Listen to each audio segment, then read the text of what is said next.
President Trump starts a new policy on refugees and immigration in America. And this is the protection of the nation from foreign terrorist entry into the United States. But that's not what's really in this executive order. So let's go through it. First, the order bans all immigrants and visa holders from 7 majority Muslim countries from entering the U.S.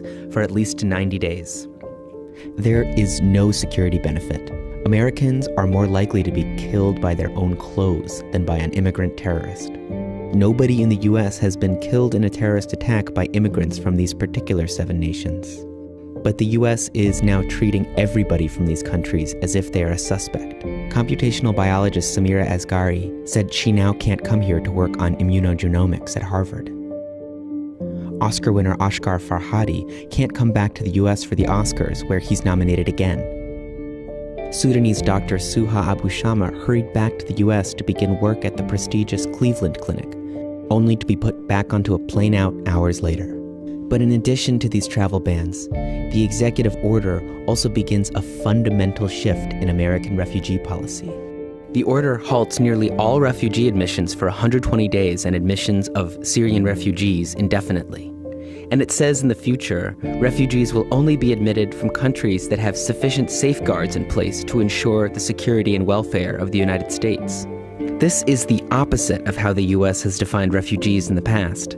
People fleeing persecution and violence that their own governments cannot or will not protect them from. And this comes at a time when the world faces its biggest refugee crisis since World War II. 1 in 122 people worldwide are displaced. And those fleeing the largest humanitarian emergency of our time, the Syrian civil war, are the ones singled out by Trump for harsher restrictions. If you're worried about U.S. terrorist attacks like 9/11, San Bernardino, or the Orlando Pulse shooting, this order would have prevented exactly none of them. But there is an exception for some kinds of refugees. As it relates to persecuted Christians, do you see them as kind of a priority here? Yes. You do? Yes, they've been horribly treated. The U.S. will allow members of religious minorities in the individual's country of nationality during the 120-day ban and prioritize them thereafter. Do you know, if you were a Christian in Syria, it was impossible, at least very tough to get into the United States.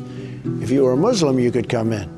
But if you were a Christian, it was almost impossible. In fact, half of refugees in the past 2 years were Christian. Refugees from Syria reflected the country's religious composition, almost entirely Muslim.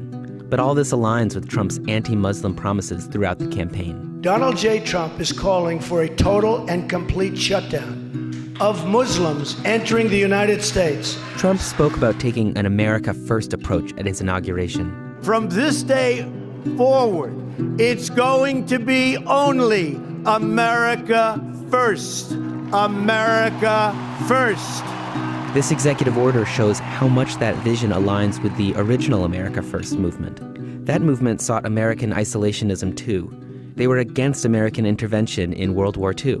That attitude resulted in the infamous decision in June 1939 to turn away the St. Louis.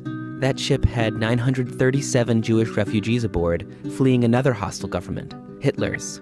First, they were turned away in Cuba. The liner St. Louis turned back from Cuba. Then they approached Florida, but the U.S. Coast Guard patrolling the waters kept them away too. They eventually disembarked in Belgium, the Netherlands, and France. Jewish unfortunates without a country permitted to land in Belgium after 5 weeks of suspense afloat. And eventually hundreds died in the Holocaust. Since then, the U.S. government has been the world's leader in resettling refugees. They finally reach a haven of safety.